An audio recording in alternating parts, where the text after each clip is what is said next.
afternoon. We'll try again. Good afternoon. Good afternoon. Welcome, as was said earlier, to Boardstar's third annual leadership forum. I'm Sarah Wilson. I'm one of Boardstar's team members. I work with our corporate members in helping connect their employees with board service. So I'm happy to talk to anyone throughout the day about that. That's not really my purpose. I'm really here today to introduce Lynn Hybrid, who is on my immediate left. And Lynn is the board president of Boardstar. But in her other professional capacity, she joined Northwestern Mutual in May of 1986 as the field communication intern. No telling what I'll say if I don't put my readers on.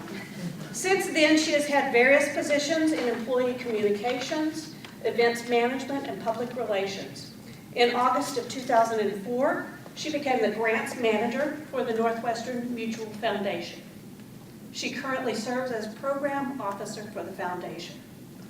In this role, she is responsible for managing scholarship programs, volunteer strategy and programs, nonprofit board placement, and education efforts, and matching gift programs. Lynn also oversees all aspects of foundation operations and leads a support team. She will be our moderator for the panel this afternoon, and we appreciate your moderating this panel this afternoon. It's going to be a challenge. Should be a challenge. It's going to be a pleasure. Thank you, Sarah. Thanks, everyone. And on behalf of Boardstar, thank you all for being here. This was a sold-out event. This is our third leadership forum, which is amazing for us to have to post the sold-out sign on our website last week. So we really are thrilled to have an audience. This is going to be a very intimate conversation. And I'm hopeful that you'll find what you are looking for by the dialogue, because really this should be a conversation.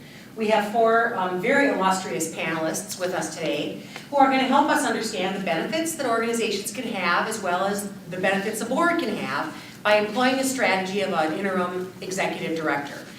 We all know that transition is tough, but change is part of our world. And as one leader moves on, how can you tribute and pay deference to that leader's leadership and skill in a way that transitions your organization to what it might be next? It's not always easy, but an interim solution sometimes is a great way to go to figure out what's next.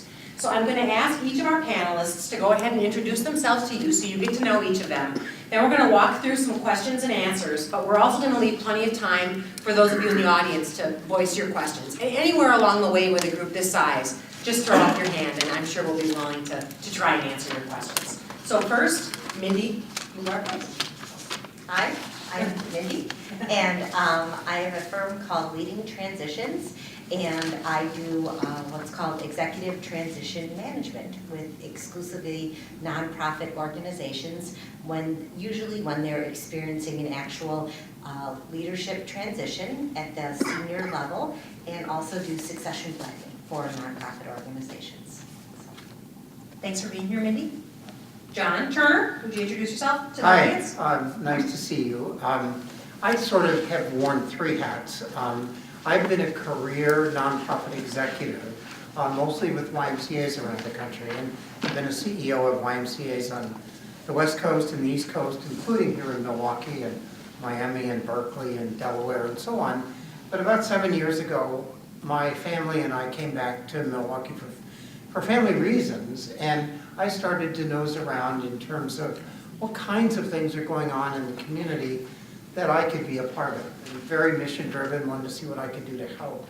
That has led to 5 different interim director assignments, 2 of which were with the River Edge Nature Center, 1 with the Milwaukee Environmental Consortium, 1 with the Shalom Reformed Jewish Congregation, and most recently have finished up an interim at the Wisconsin Conservatory of Music. So it's been a great experience. I'm also a board member of 2 organizations, and have been the past president of one of those. So I wear all of those hats, and I'll be glad to share more perspectives or answer questions. Thank you, John. And welcome, Edie Radke. Hello, I'm here to represent, although I guess John could do it too, the board member perspective. I've served on a number of nonprofit boards in the Milwaukee area, but probably for the purposes of this discussion, most recently I've been involved, well, not most recently, I mean, over the years I've been involved in 4 different leadership transitions with mainly two organizations, Pearls for Teen Girls and Planned Parenthood of Wisconsin. And in those, there were sometimes interims involved and sometimes there weren't. And I think there were distinct differences in the quality of the transitions as a result. And twice during those 4 transitions, I had the privilege of working with Leading Transitions and Mindy Lubow Price. And those were the best transitions. Thank you. And Jamie Pratt. Hi, I'm Jamie Pratt. I'm a partner with Spano Pratt Executive Search, and I have been working with nonprofit organizations for the past 13 years in helping identify senior level talent and helping organizations, whether they have lost their CEO or their president, help them through that process. I also am certified in board governance through Boardstar, and I'm really interested in the dynamic around how boards of directors look at executive transition and how the planning on the front end of that will really impact the success on the back end. And so in my work, we do a lot of board preparation to get them ready, plus staff preparation, so that when you have someone new come in, everybody understands how their role, what the role that they play in making that transition happen. I also sit on 3 boards, and so I really like the perspective of being a board member and seeing how the staff works, helping organizations transfer and move to new senior leadership, and how that changes the organization itself. So it's really a pleasure to be here today and to just give my perspective from my corner of the world on how that best happens. I think we have a great deal of expertise here on our panel, so I'd like to just start by asking some questions and certainly jump in if you have others. As I did some research prior to today's session, there are a lot of benefits documented for having an interim executive director. It gives you a way to efficiently use your time, it can stabilize an organization, it can provide some objectivity when you might not really know what's going on in that office. The staff is already overworked. It takes a burden off of the staff in a way that is helpful. And sometimes the board and the staff are really confused about the role of a transition. What does that mean for all of us? And most importantly, what does it mean for me as a board director or as a staff person? Mindy and Jamie, you've both been in the business of executive transitions for a long time. Can you help the group understand how can a board really take advantage of a transition in leadership to drive the organization forward to its next level? Mindy, if you want to take a crack at that first, or Jamie? Okay, so, yeah, and Mindy and I know we're both, we have a lot to share. In organizations that are going through transition, sometimes what you find is that the board has truly been a governing board. So when an executive director leaves, there really isn't a good idea of what this person does, or even how the organization is taking the strategic plan and driving it through. So when you have an interim come in place, it's very helpful for the organization because you get to really debrief with the staff as an interim on what their work is like, what the obstacles are that they're facing, and what they would like to see moving forward. And sometimes when a board member walks in and says to a staff member, what would you like to see moving forward? They're not going to respond. They're going to go, whatever you'd like to see this person do moving forward. When you have an interim who's in the trenches working with the team, I think there's a lot more transparency, and I think people relax and understand that they have a partner to help them, so I think they feel confident and supported to really have an opinion and really help the board truly understand what it is that the organization is dealing with. And then I think you start to have a conversation around what do we need next, or this person took us to this place, now they're not going to be here, So where do we want to go from here? Maybe it's not just following the strategic plan that was already set. Maybe it's time for something different, and it really gives the organization a chance to walk through a process to get them from where they are at the moment to what the future holds for them.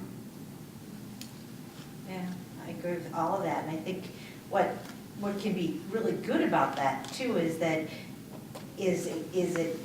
that transition time period can also be named, so that it isn't about a hiring also, it's about saying, marking that moment of time, whatever time period that it might be, and saying, yes, we have a transition of a leader, and we have a position that needs to be filled, but wow, this is an opportunity for this organization. This is a life cycle moment.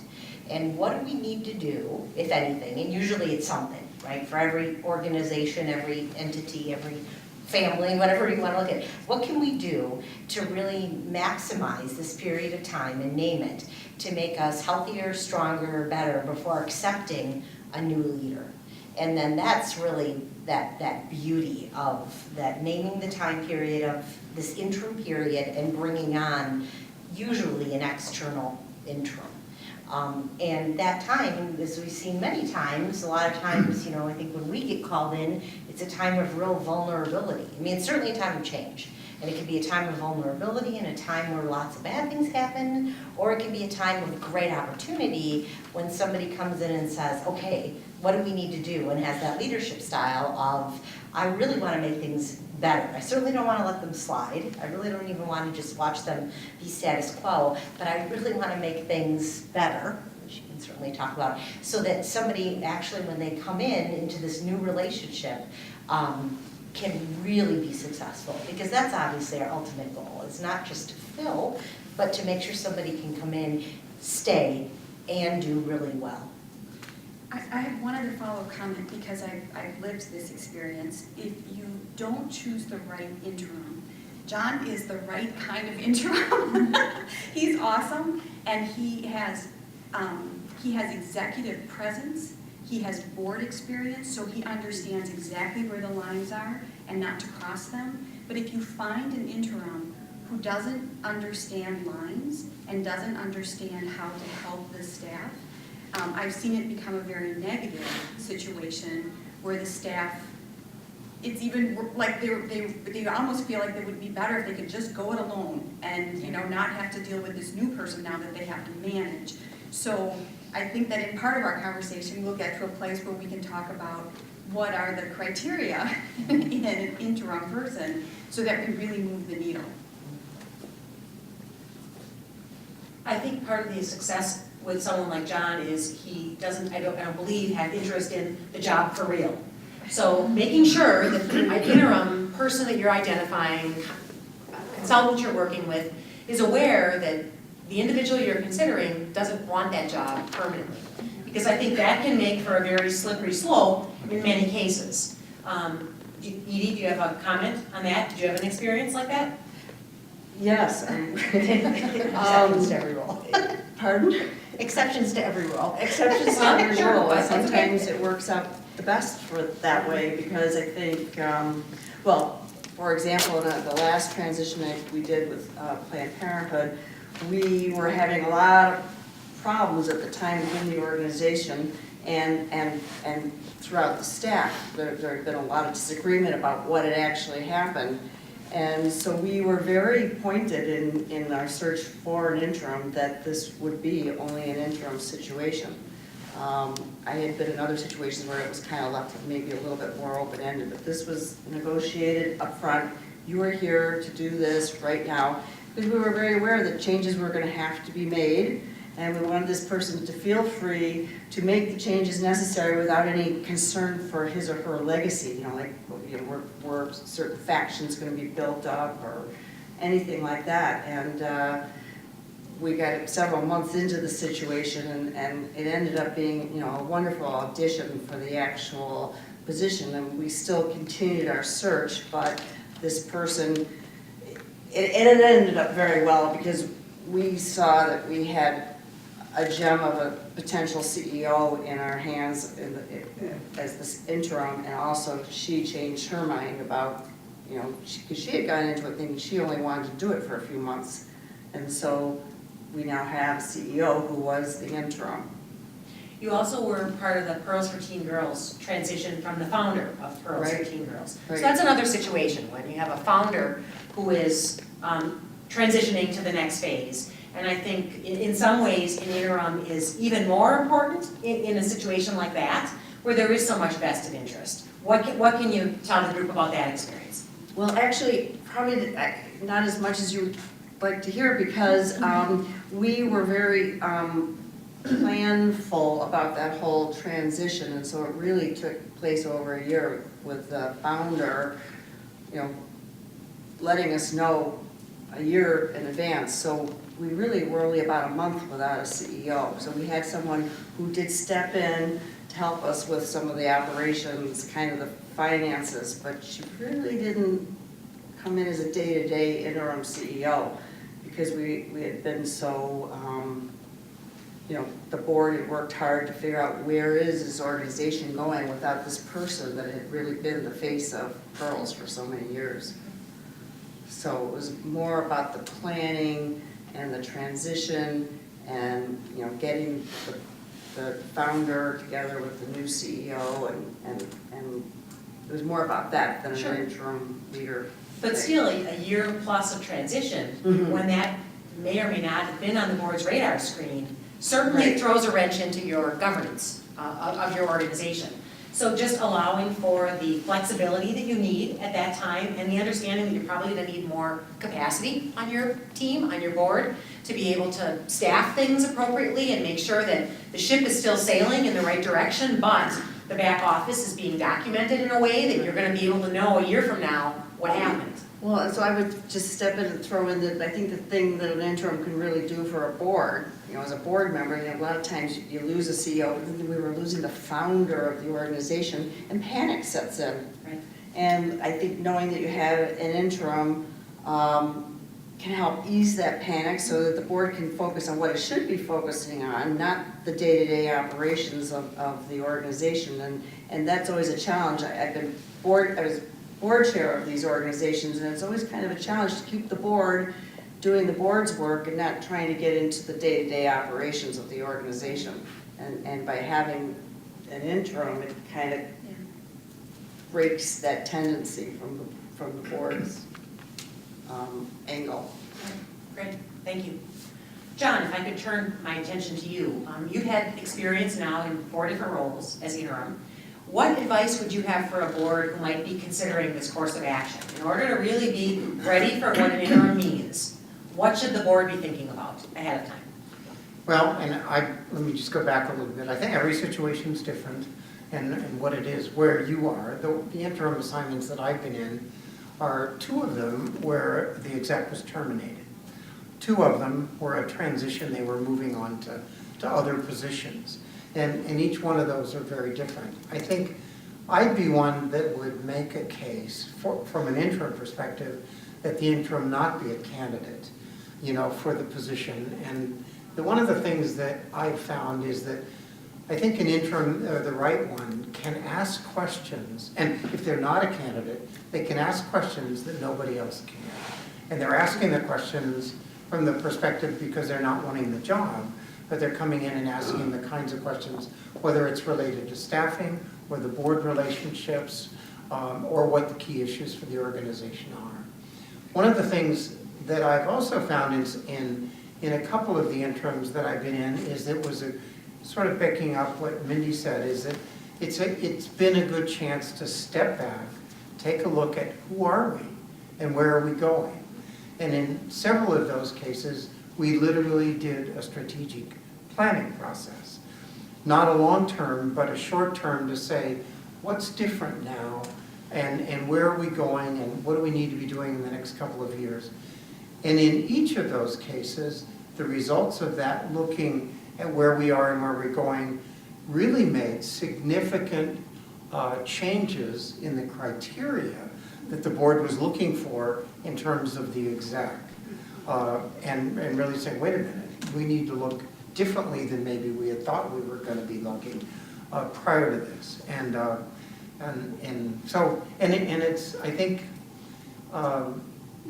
Today's world as a nonprofit exec is not easy.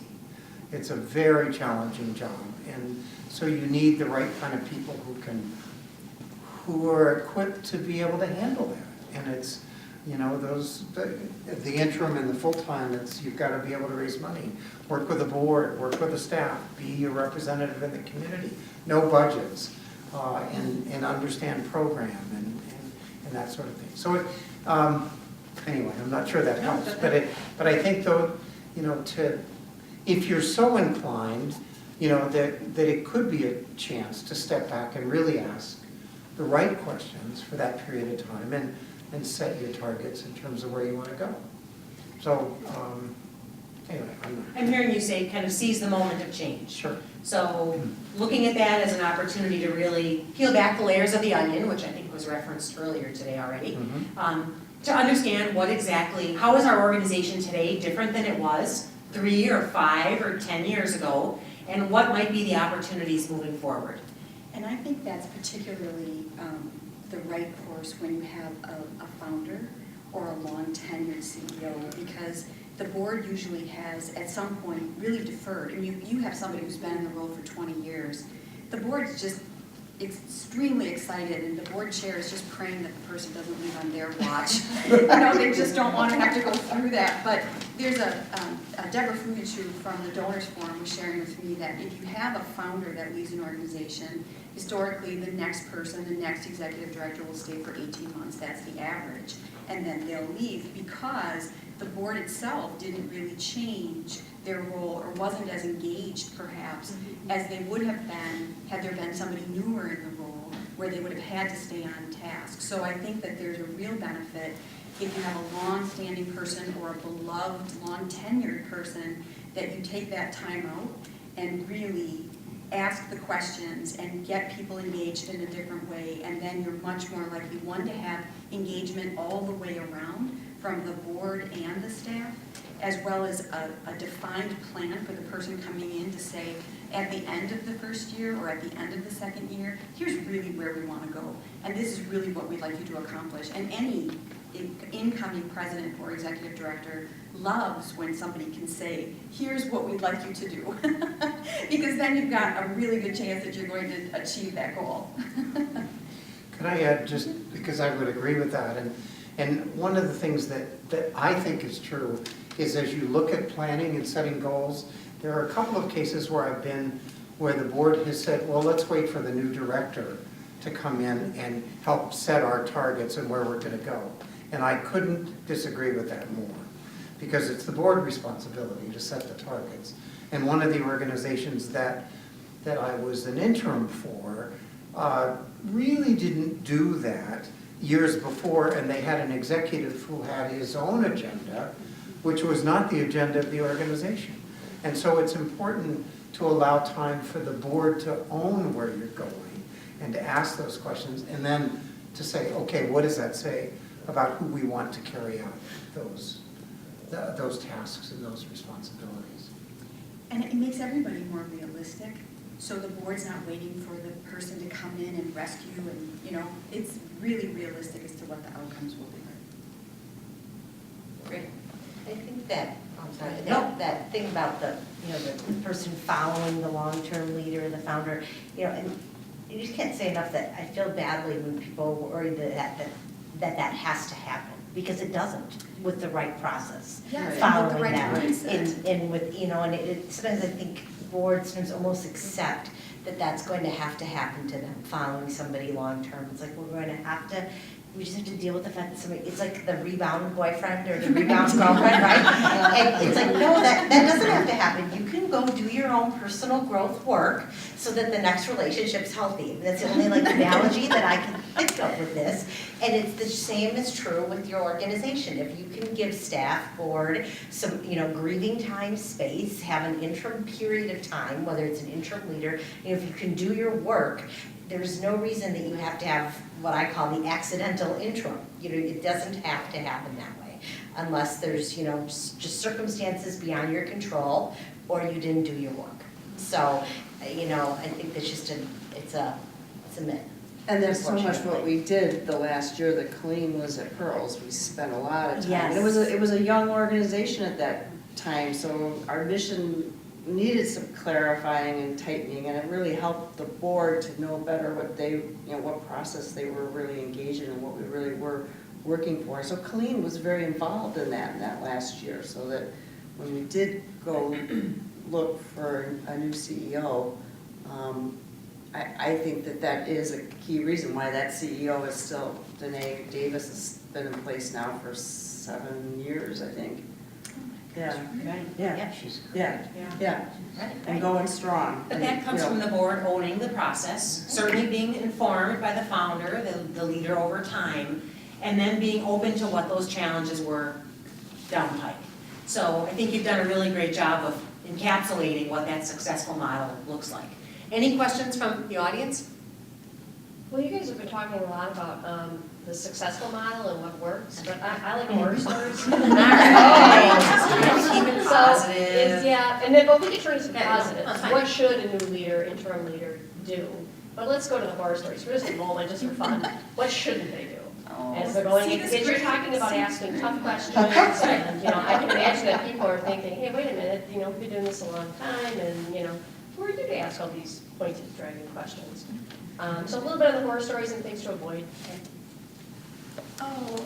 Anyone? To avoid is who not to appoint as an interim, you know, before you even get to what an interim shouldn't do. It's a good, You know, which is, I mean, some of the odd, but again, I think there's exceptions to every rule too, you know, I mean, so, right, I mean, can we all, you know, is it the best case?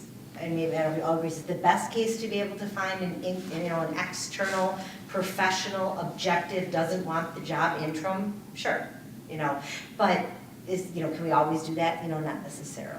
So what not to do, you know, best case, do you always, but sometimes this has worked out. Do you maybe not wanna, you know, have an interim that's an internal person who already has a full-time job, who wants that job? That's not always the best thing. You know, statistically in nonprofits, people who are employed in an organization do not become the executive director of their own organization. For whatever reason, it doesn't happen. It does happen, but statistically, it's a It's very rare. low percentage. Very, thank you. That's what I couldn't come up with. So that's one thing, that, you know, the best case we don't necessarily want to do.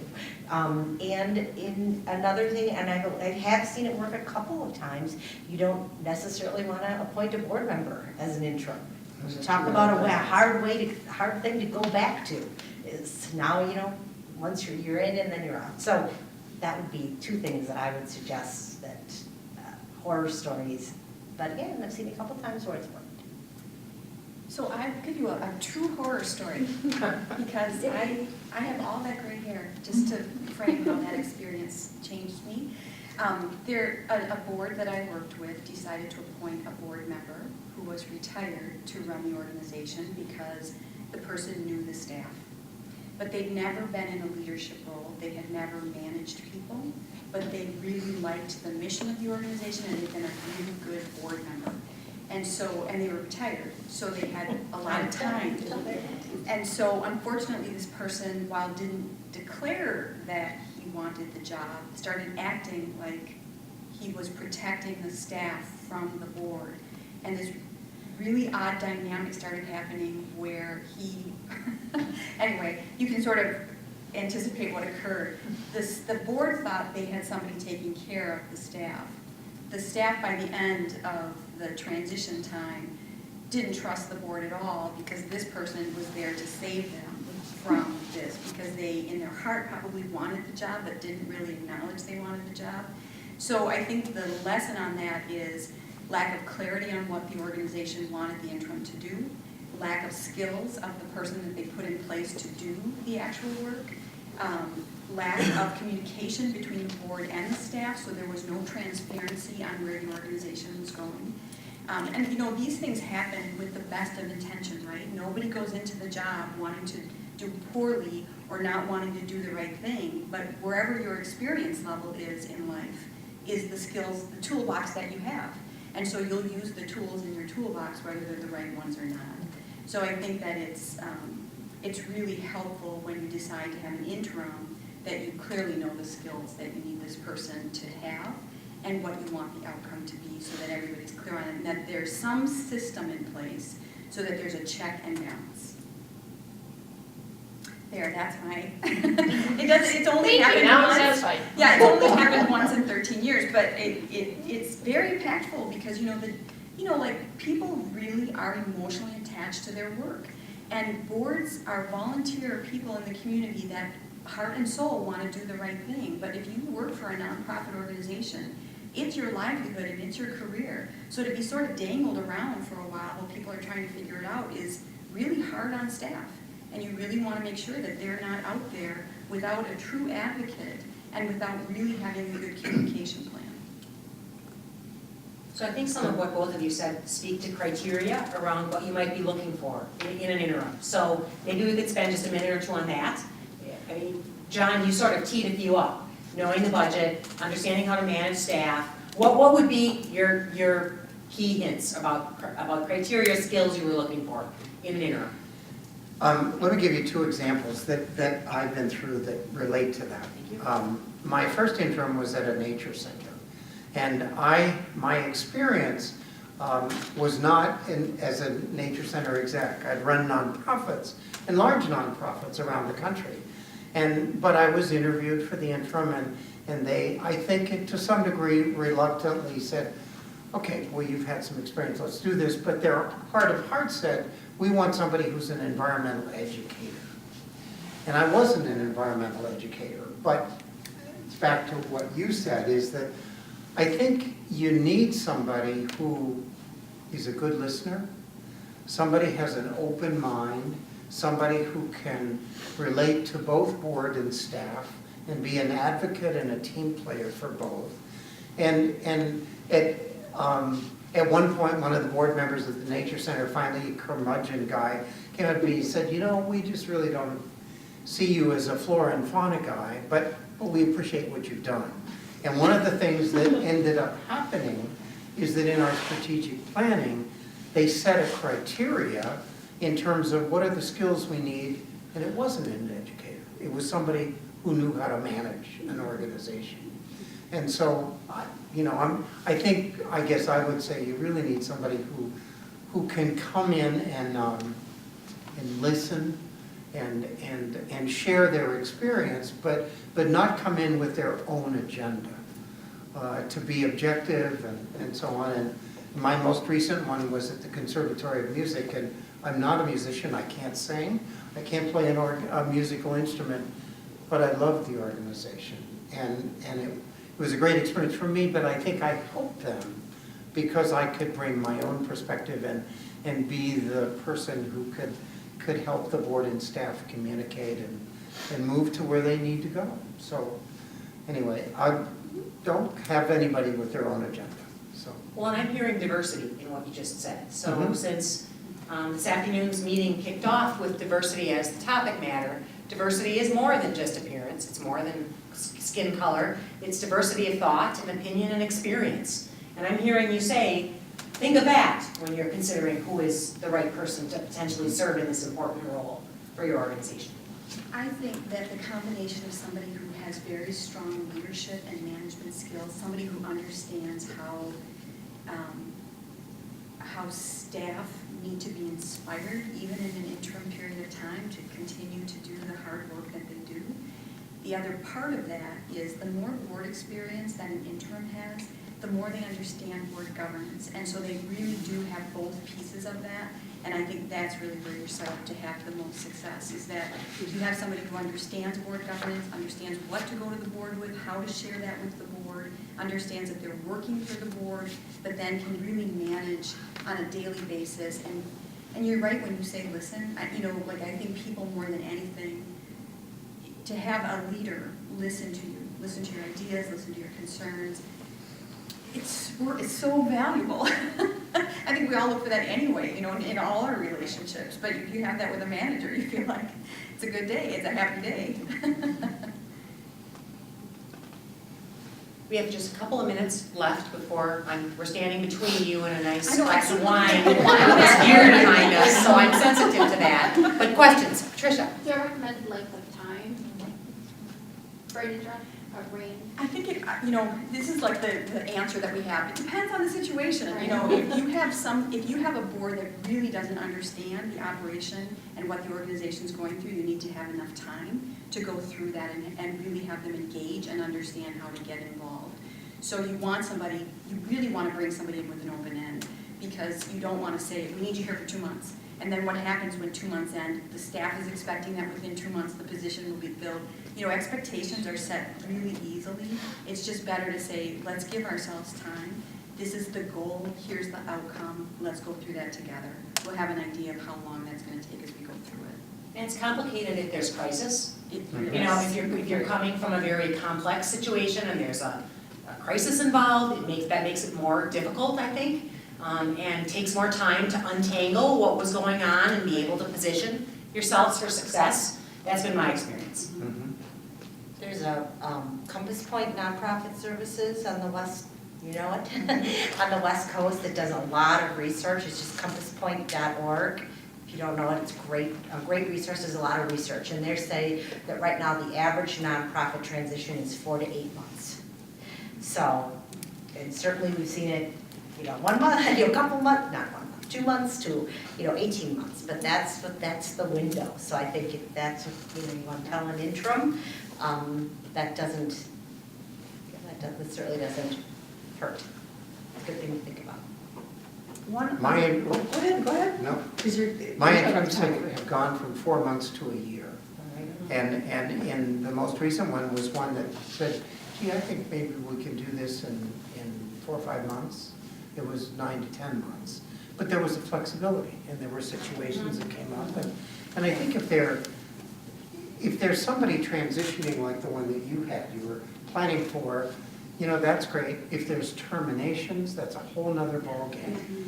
And you just got to be aware of what it is and have a little flexibility. And as you talk to people, keep an open mind. And I guess I would just say to make sure that you do the things you need to do. Because in the long run, you want to do your homework so you get the right executive, after the process is over, because you don't want to do this again. And that's really important for the organization. So take the time to do that. And I was just gonna throw in here, this could be a whole other workshop, but I think for boards, it's really important to remember to be always thinking about succession planning and the whole idea of, having some of these discussions beforehand, before you're in crisis, before the CEO falls ill or resigns or, what have you. If these conversations are taking place throughout the year so that you kind of know what would happen, what are we going to do? Are we going to be willing to go to our affiliated organization to look for an interim, or is there someone in place in staff that can hold us over until we can find the interim? Because you know what, there's also the time, it takes some time to find the interim. Yes. So having some of those conversations on a regular basis as a board with the staff, the CEO, before the CEO is even thinking about leaving, ideally, is very helpful. That is ideal. It's very valuable. I mean, because it's so hard to have those conversations if someone's already resigned or you want them out the door or. One more question? Anybody? It's the call of the wine. Okay, yeah, it's beckoning from behind. So thank you again. Yeah, so Mindy has something she was gonna. Oh, yeah, I just wanted to share with you, I didn't bring copies of yet, but I have one that I marked up, but it's free on the internet. If the Annie E. Casey Foundation has done a lot of work in executive transition management, and if you go online, you can just Google this. It's called Interim Executive Directors, The Power in the Middle. And it's just a fabulous, if you're a geek and love this stuff like I do, a fabulous monograph on why interim executive directors are important, and four different case studies on where they've been effective. So if you ever need to make a case for it, you can download this. So, thank you. Perfect. Excellent transition. Thank you all for being here. Thank you to our panelists. Thank you for joining us. It was a very, very rich dialogue. Yes, let's thank our moderator.